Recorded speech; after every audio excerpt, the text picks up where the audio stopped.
qui est bien avec la programmation, c'est que dès qu'on a une idée, aussi folle soit-elle, eh bien on peut la mettre en œuvre. Et là, en l'occurrence, cette semaine, ce que je voulais vous montrer, c'est le créateur de cette vidéo. Finalement, cette vidéo, elle a une particularité, c'est qu'elle est programmée. Donc jusqu'à aujourd'hui, ben, on pouvait avoir des éditeurs de vidéos qui vous permettaient de modifier une vidéo, mais en fait, avec Remotion, qui utilise React, hein, vu que le logo que vous avez vu passer, eh bien vous pouvez programmer vos vidéos React et faire des choses dynamiquement. Donc là, vous voyez en l'occurrence, on commence par ce custom element composition qui vous permet de définir la durée, le nombre de frames que vous voulez avoir, frames per second, et la taille de la vidéo. Et là, c'est parti. Eh bien, l'auteur utilise un hook, use current frame, et ensuite il peut agir sur sa frame. Donc, et de là, il le fait simplement en utilisant, là vous avez vu, il va passer ce texte, il va afficher ce texte et afficher une partie dynamique, mais ensuite il pourrait faire vraiment ce qu'il veut en utilisant tous ses outils préférés qui lui permettent de faire du HTML, CSS et autres. Donc là, vous êtes totalement libre. Il y a un player qui est fourni avec, donc ça vous permet de pouvoir voir le résultat, et même pendant que vous éditez, le player joue en continu et il vous montre le résultat de ce que vous êtes en train de programmer. Donc c'est une idée assez folle. Ah oui, puis ça peut s'exporter au format MP4. Et donc ce côté server-side rendering est intéressant aussi. Ça va vite. C'est moi qui parle pas, pourtant je parle vite. Donc côté server-side rendering, ce qui est fou aussi avec cette vidéo, c'est que vous pouvez mettre une vidéo que vous avez programmée donc avec React sur votre serveur, et de là faire des requêtes vers une API REST qui vous permettra par exemple de passer un titre et un sous-titre différent si vous avez envie que s'affiche un titre et un sous-titre différent. Vous pouvez générer des vidéos de différents formats selon la plateforme ou le réseau social que vous visez. Vous savez, sur certains réseaux sociaux, vous vous afficherez au format portrait, d'autres au format paysage. Ça peut être géré également. Moi, c'est une idée complètement folle. Et bon, en plus, voilà, c'est multithreadé, donc ça vraiment utilisera tous les corps de votre CPU. Et donc, ça s'appelle donc Remotion. Bon, je vous le mettrai la petite vidéo. Et le site que voici, donc il vous montre vraiment que là, vous pouvez programmer des vidéos. En fait, vous êtes à cheval entre un éditeur de vidéos classique comme Final Cut ou Premiere, des éditeurs comme ça, et le fait de pouvoir programmer votre vidéo. Et vous savez, dans le monde de React, on répète souvent que React, ça vous permet de créer à peu près tout ce que vous voulez. Donc quand vous voulez créer un site web, vous rendez vos composants React dans un site web. Quand vous voulez créer une application native, vous créez React Native. Voilà, maintenant, vous pouvez utiliser React pour générer des vidéos. Donc voilà, une idée assez folle, mais qui probablement va trouver son public. Et donc c'est gratuit, open source. Donc n'hésitez pas, si vous voulez voir ce que ça donne, de pouvoir programmer une vidéo, pas simplement l'éditer. Bienvenue sur Code Concept, la chaîne qui booste votre progression en JavaScript front, back et full stack. Abonnez-vous pour être sûr de ne rater aucune vidéo. Alors c'est bien une chose qui peut être difficile à assimiler quand on veut rentrer dans ce qui fait la spécificité de JavaScript, donc son côté fonctionnel, eh bien c'est les closures. Et cet article, assez long, mais très détaillé en fait, là faut pas vous laisser effrayer par la taille de l'ascenseur, c'est que ça vous illustre extrêmement bien ce qu'est une closure et pourquoi est-ce que c'est important. Et là, si on regarde simplement, au départ, comment seront les choses par simplement un petit rappel sur les scopes, ce que sont les scopes.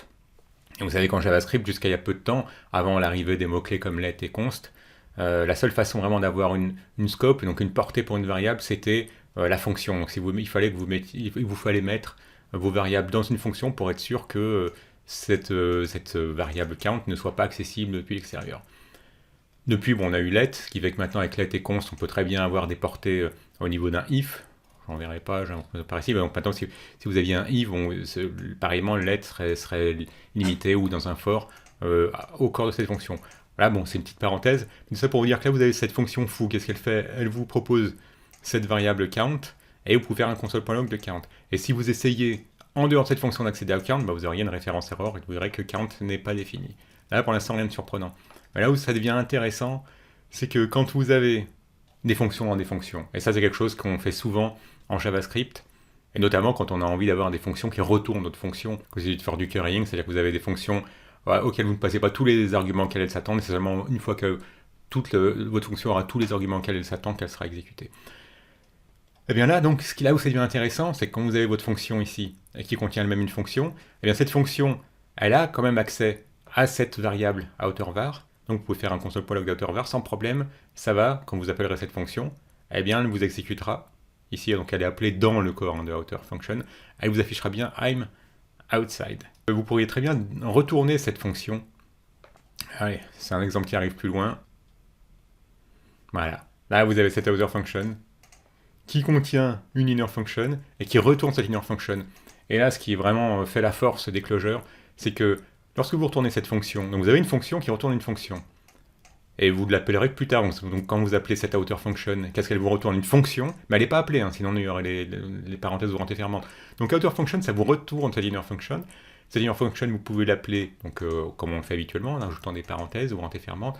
Mais ce qui est fou, c'est que cette inner function qui a besoin de cet outer var, elle pourra quand même y accéder. Alors que une fois qu'on est arrivé sur ce return d'inner function, eh bien outer var ne devrait plus exister. Enfin, en tout cas, il est sur le point d'être supprimé par le garbage collector.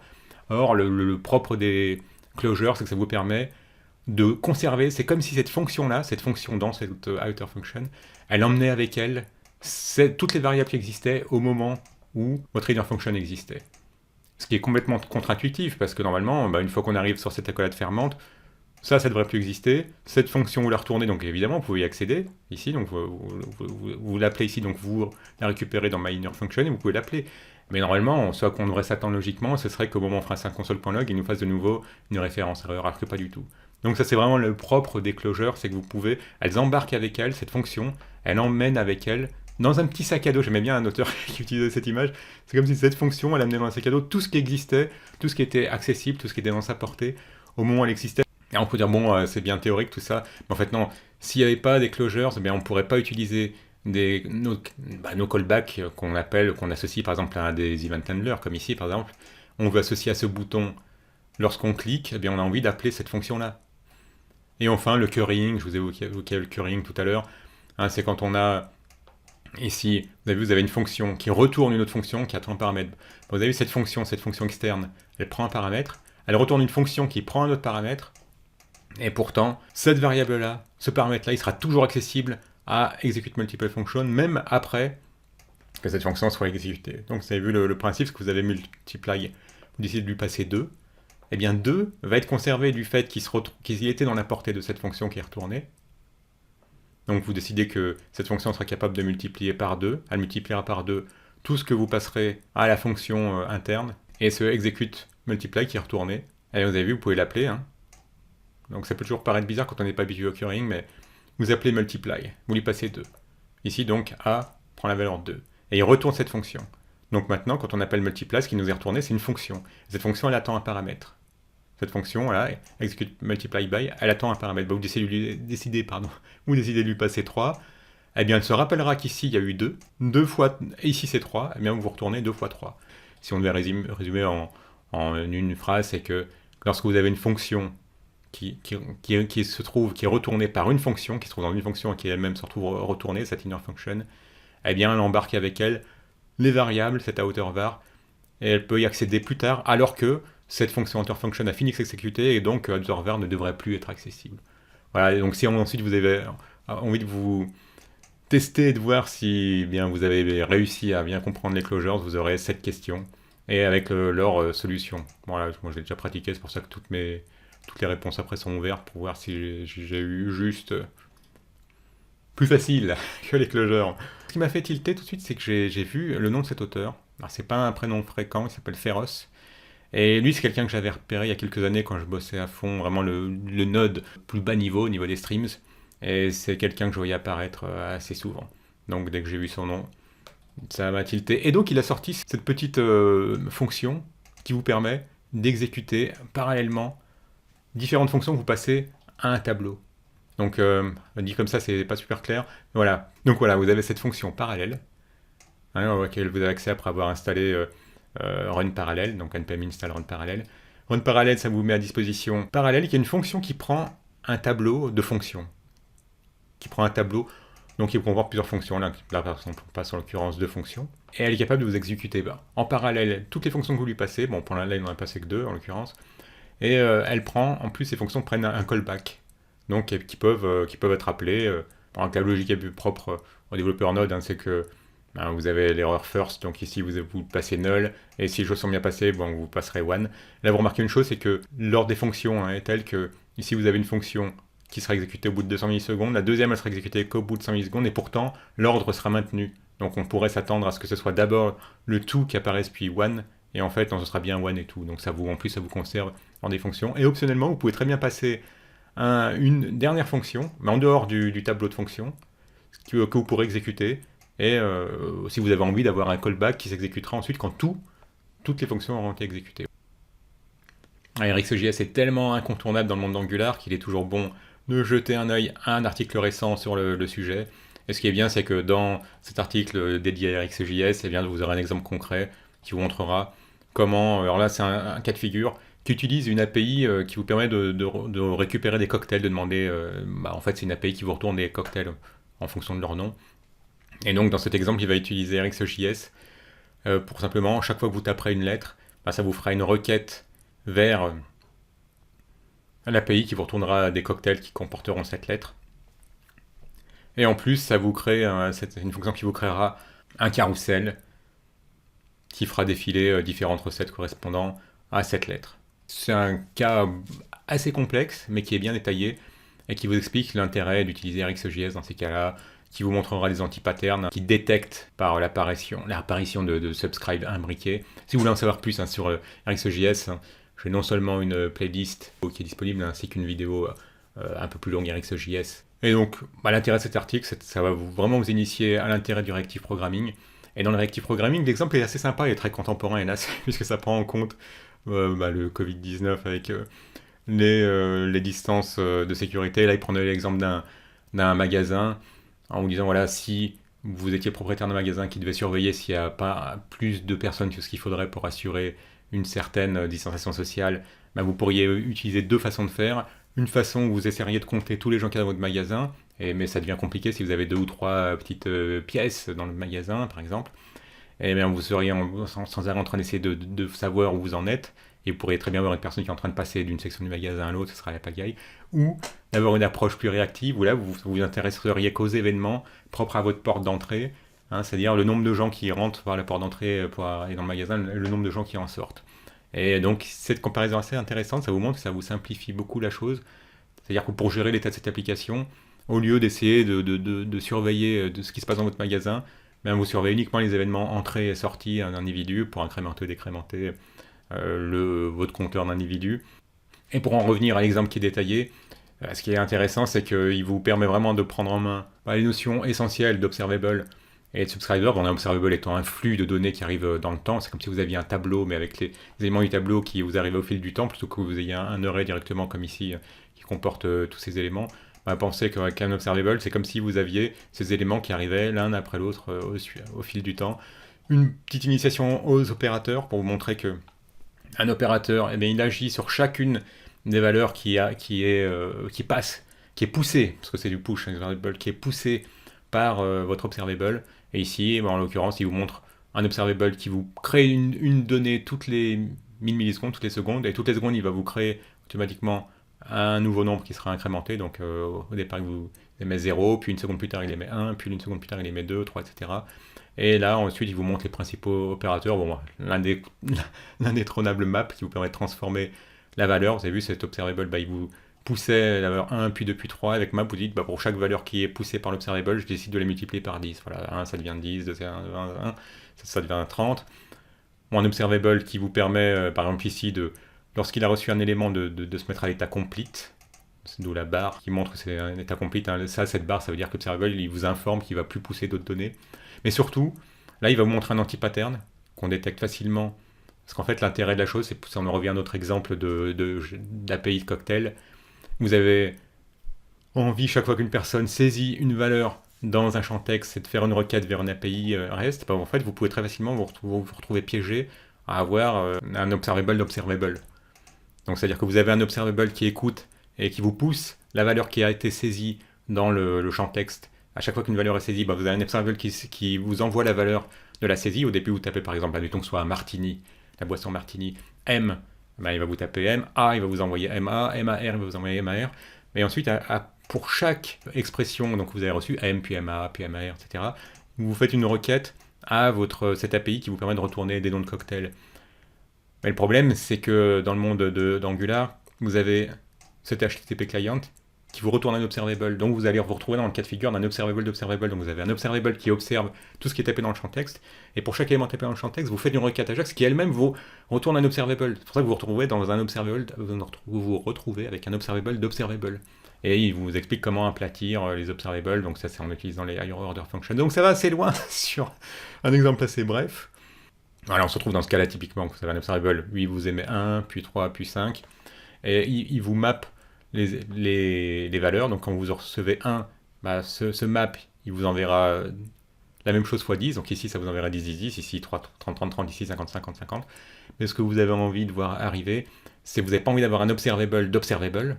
Vous avez envie que ces valeurs soient sur l'observable principal. Donc ne pas avoir un qui sert de, on va dire, qui sera la racine d'un nouvel observable qui produira 10, 10, 10, puis 3 qui produira 30, 30, 30, et 5 qui produira 50, 50, 50. Ce que vous avez envie, c'est que ces valeurs produites ici, elles soient sur la timeline principale, que ça soit aplati. D'où l'utilisation de ce type d'opérateur très, très, très souvent utilisé, switch map. C'est-à-dire qu'il passe d'un observable à l'autre. C'est-à-dire que cet observable, il vous pompe des valeurs, et une fois qu'une valeur est produite par un observable qui lui-même sera initialisé, si on peut dire, par cette valeur-là, eh bien vous n'êtes plus intéressé par ce 1, ce qui vous intéresse uniquement, c'est ce 10, 10, 10, donc vous abandonnez, vous lâchez ce 1, et vous bénéficiez quand même de cette valeur. C'est ça qui est fort avec SwitchMap, pour en faire autre chose. D'où ce autre chose, c'est 10, 10, 10. Ici, pareil pour 30, 30. Et dès qu'une autre valeur arrive, eh bien vous vous désabonnez de l'observable précédent pour produire... Bon, dit comme ça, c'est super rapide, j'en conviens, mais c'est surtout si vous n'avez jamais été exposé aux observables, mais c'est vraiment quelque chose qui vous permet de sortir de la seule logique des promesses, qui finalement, une promesse avec du one-shot. Donc ça vous produit une valeur asynchrone une seule fois, et une promesse, ça vous retourne une valeur et c'est tout. Alors qu'avec les observables, vous pouvez vous voir pousser différentes valeurs au fil du temps. Ensuite, vous avez des opérateurs qui vous permettent de pouvoir transformer ces valeurs, de les filtrer, de faire énormément de choses. Vous avez une centaine d'opérateurs. Donc voilà, cet article vous présente un cas de figure très concret. Si RxJS vous intéresse, eh bien, vous serez servi. Alors le contraire, on pourrait presque dire des observables, c'est les générateurs. Parce qu'en fait, avec les observables, on était dans une logique de push. Donc vous avez un observable qui vous pousse des données. Et quand vous décidez de les écouter, vous vous abonnez. Bon, on va pas partir sur l'école des observables, mais bon, la logique, dites-vous que c'est du push. Vous avez des observables. Quand vous abonnez, eh bien, vous recevez ce qui vous pousse. Mais avec les générateurs, c'est le contraire. C'est vous qui demandez, quand vous êtes intéressé, vous demandez à quel moment vous avez envie de recevoir de nouvelles valeurs. Et donc cet article vous explique ce que sont les générateurs en JavaScript. Alors ça date déjà de MathScript 6, donc ça fait un petit moment. Mais on ne les voit pas trop souvent en action. Ce qui est bien, c'est simplement de les reconnaître. Et à quoi est-ce qu'on reconnaît ou plutôt, déjà, commençons par les spécificités d'un générateur. Quand vous avez une fonction normale, qu'est-ce qui se passe? Vous invoquez votre fonction, simplement en l'appelant avec des parenthèses ouvrantes et fermantes. Elle est invoquée, la logique s'exécute, elle retourne quelque chose, boum, c'est fini. Alors qu'avec un générateur, vous invoquez votre générateur, il exécute la logique et il va vous retourner une valeur à l'aide de yield, pas à l'aide de return. Donc il vous retourne 1 par exemple. Et ensuite, à la prochaine invocation de cette fonction, eh bien, elle va être invoquée, mais elle ne va pas vous retourner 1 de nouveau, elle va recommencer son invocation à partir du moment où le code, vous avez généré 1, ben il va repartir jusqu'au moment où ce code va vous générer la valeur 2. Et ainsi de suite. Donc à chaque réexécution, c'est comme si votre fonction était capable d'avoir un état et de se rappeler jusqu'où elle était allée la dernière fois. Peut-être qu'elle s'est exécutée jusqu'à la ligne 5. Eh bien la prochaine fois que vous allez l'appeler, elle va repartir sur la ligne 6 jusqu'à la ligne peut-être 10. Et au troisième appel, elle partira de la ligne 11 jusqu'à la ligne... Et jusqu'au moment où sera atteinte la collade fermante de la fonction. Donc voilà ce qu'est une générateur function, et vous les reconnaissez facilement à l'aide de cette petite étoile. On peut passer à côté assez facilement, mais bon voilà, ça c'est une fonction normale qui prend des paramètres, et ça c'est une fonction, ça c'est un générateur. Et c'est ce qui change simplement cette étoile qui marque que c'est un générateur, qui prend également des paramètres. Et au premier appel de cette fonction, ce qui sera retourné, c'est la value 1. Et lorsque vous appellerez de nouveau cette fonction, ce qui sera retourné, ce sera la value 2, etc. Donc ça a des cas de figure. En fait, si vous vous souvenez de Koa, du framework Koa, donc j'avais fait une vidéo sur Koa. Dans la première version de Koa, ce qui était utilisé, c'était des générateurs. Et donc, ce qui permet aussi de bien comprendre ce qu'est un générateur, en fait, une fonction, donc il y a cette petite étoile, donc ça devient un générateur. Et en fait, ce qui se passe, c'est quand vous appelez cette fonction, elle va pas vous retourner directement first value, puis au second appelle second value. En fait, elle va vous retourner un générateur qui est un objet. Bon, on va le voir ici, voilà, c'est un objet. Donc quand vous appelez cette fonction, vous avez vu, au premier appel, bah, elle fera un console.log, puis elle vous retournera first value. Au deuxième appel, elle se rappellera qu'elle est allée jusque-là, donc elle va démarrer ici, elle va vous faire un console.log de resuming execution, et elle va vous retourner second value. Et donc quand vous appelez cette fonction, au lieu de vous montrer directement cette first value, et de faire un console.log ici, elle va vous retourner un générateur, et c'est en appelant next qu'elle va vous retourner la première fois. Voilà. Cette valeur-là, une value, un objet qui aura une value de quoi? Une value de first value, la valeur qui a été yieldée. Yield, ça veut tout simplement dire produire. Produis-moi cette string first value. Au deuxième, et en plus, elle vous indique à l'aide du done qu'il y a encore d'autres valeurs derrière. Done et false, donc c'est-à-dire que oui, ça n'a pas fini, elle pourrait encore être exécutée de nouveau. Donc vous pouvez très bien écouter ce que vaut la valeur de done. La prochaine fois que vous demanderez au générateur de vous fournir la prochaine value, bah, il suffira d'appeler next de nouveau. Voilà, et puis next. Donc la deuxième fois, hop, next, ça vous produit la seconde value. Il vous dit qu'il n'a pas encore fini, il peut se passer encore des choses dans cette fonction. En revanche, quand vous l'appelez la troisième fois, ah bah là, il n'a plus rien à vous retourner, hein, il n'y a plus de yield derrière. Et en plus, il voit bien qu'il a atteint à la fin de cette fonction, donc il va vous dire que done est à true. Est-ce que les générateurs, ça sert au quotidien? Non. Ça sert plutôt pour créer des outils, des utilitaires. Et ici, ça vous montrera, eh bien, à l'aide des générateurs, comment est-ce qu'il fait pour, pour recréer la fonction range que connaissent les développeurs Python, qui fait que là, ici, par exemple, vous décidez d'itérer de 0 à 3. Alors 0 inclus, 3 exclus. Et bien donc voilà, il vous montre comment est-ce qu'on peut faire l'équivalent avec les générateurs. Et donc avec l'aide du yield ici, yield 1, et en passant simplement à cet objet qui aura en défaut de value, c'est la valeur de départ qui est par défaut 0, comme dans le cas de cette fonction range de Python. Si vous passez qu'une seule valeur, ce sera la valeur de fin. Admettons que vous passiez 3, bah voilà, ici uniquement range avec 3, ça vaudra n vaudra 3, et donc start vaudra 0. Et le pas, c'est le nombre la hauteur de l'incrément que vous voulez avoir. Donc à chaque passage dans la boucle, vous ajouterez 1. Si vous aviez mis 2, vous ajouteriez 2 à chaque fois. Là, c'est un cas de figure. Il vous montrer également un outil qui crée pour visualiser les bubble sort algorithmes. Donc le bubble sort, vous voyez, ça c'est vraiment quelque chose qui visualise. Quand vous avez envie de trier un tableau, vous pouvez utiliser le bubble sort. Là, au départ, votre tableau, c'est le tableau 40, 32, 20. Nous, humainement, on comprend bien que ça va se finir par être 2, 20, 30, 40. Mais en fait, avec le bubble sort, il va se passer des inversions jusqu'au moment où le tableau sera ordonné. Donc ici, au départ, vous avez 40, 30. Eh bien, il va les inverser. Il va dire, est-ce que 40 est plus grand que 30, donc je le mets à droite, hop, 30, 40. Ensuite, là, 40, c'est plus grand que 2, donc il va déplacer 40 à droite du 2.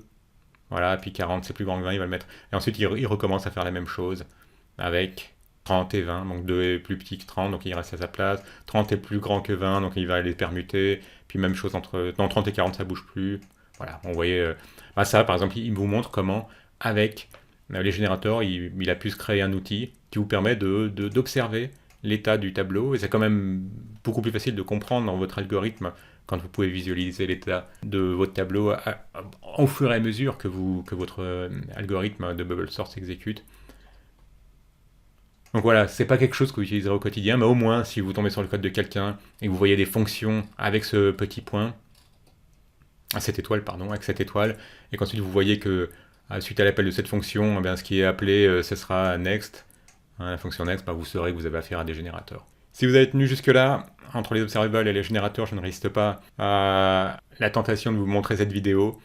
Donc si vous avez un client qui est sympa, qui insiste pour que vous lui fassiez une démo d'une appli qui n'est vraiment pas encore prête à être montrée, montrez-lui cette petite vidéo. On peut voir comment est-ce qu'on fait voler un avion qui n'est pas encore en état de voler. Enfin, en l'occurrence, là, il ne l'est plus, mais bon.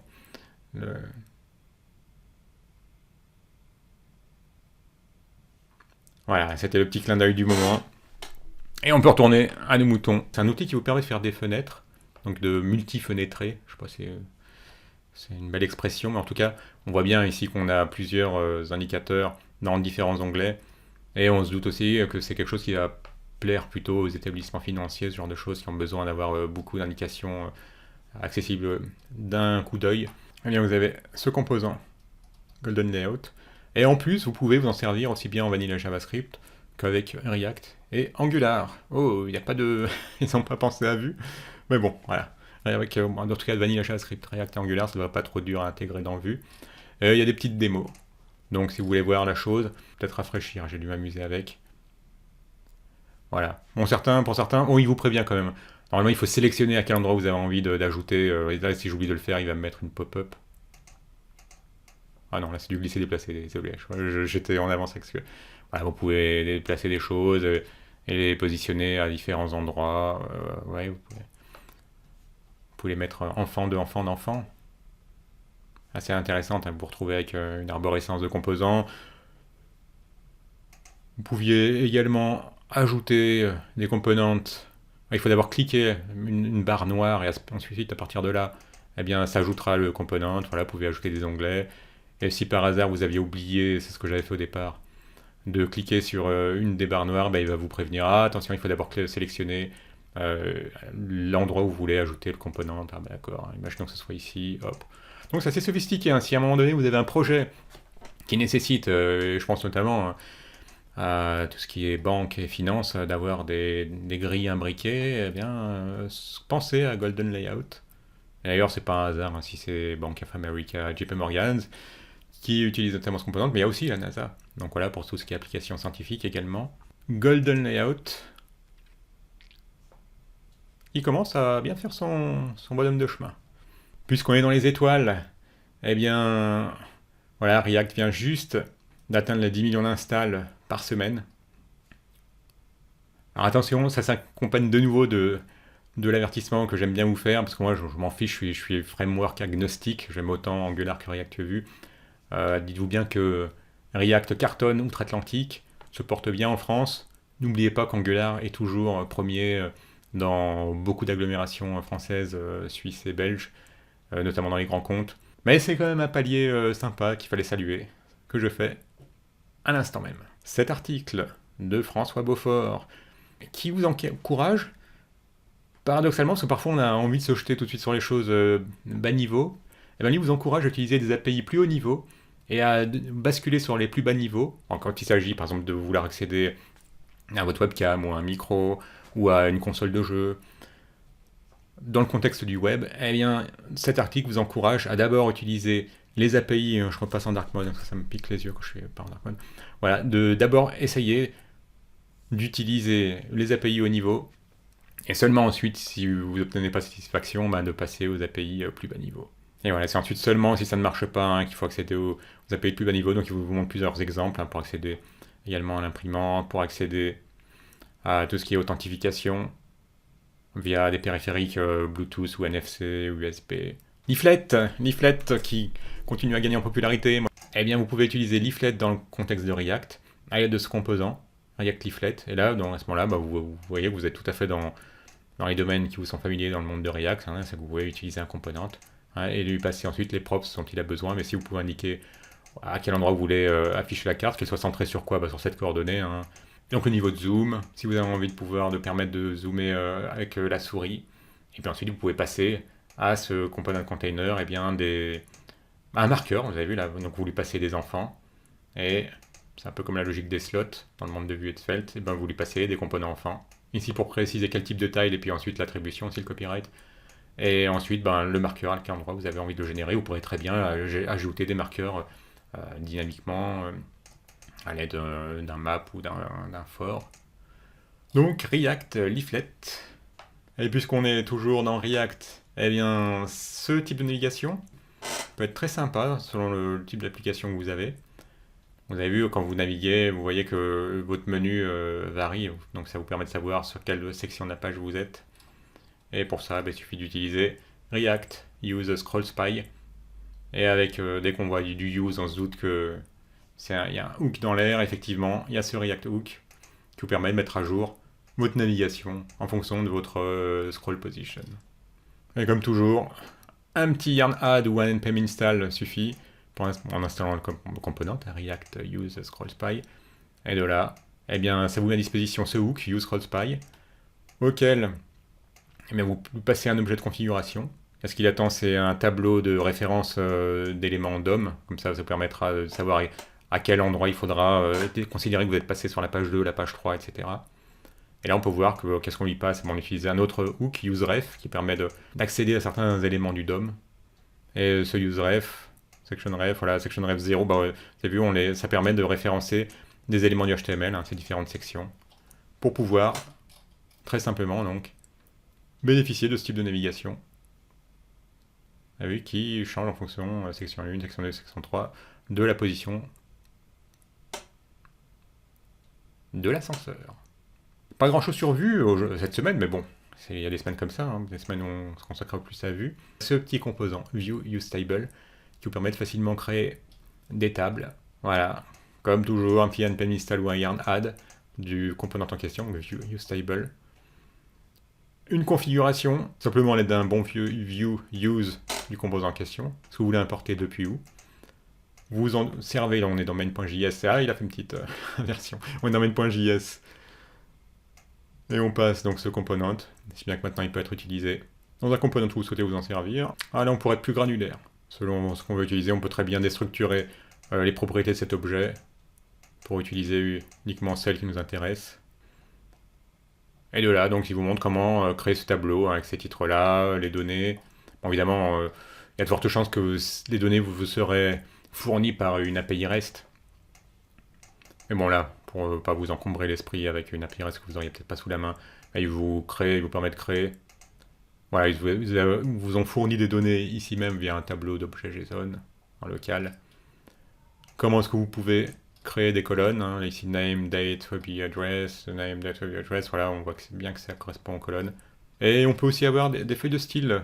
J'avais bien vu qu'il y avait un import là, ici même. On pouvait importer les feuilles de style ici à l'aide d'un simple import, et en plongeant dans les méandres des dossiers sous dossiers de la petite librairie. Ou bien vous pouvez aussi utiliser un CDN. On peut customiser le thème. Voilà, ici ce sera votre propre thème. Et on peut internationaliser. Et donc c'est fourni, donc si vous aviez envie. Pour nous, ce sera probablement FR. Hein. Je n'ai pas vérifié s'il y avait une traduction disponible en français. Et voilà pour cette semaine. N'oubliez pas, vous pouvez voir les épisodes précédents de Planète Dev, donc cette veille techno. Si vous voulez vous initier Angular, une vidéo d'1h30, vous initier aux nouveautés de Vue 3, une vidéo d'1 heure sur le sujet, RxJS, une petite vidéo de 30 minutes. Un petit like si vous avez aimé, abonnez-vous si ce n'est déjà fait, et à bientôt.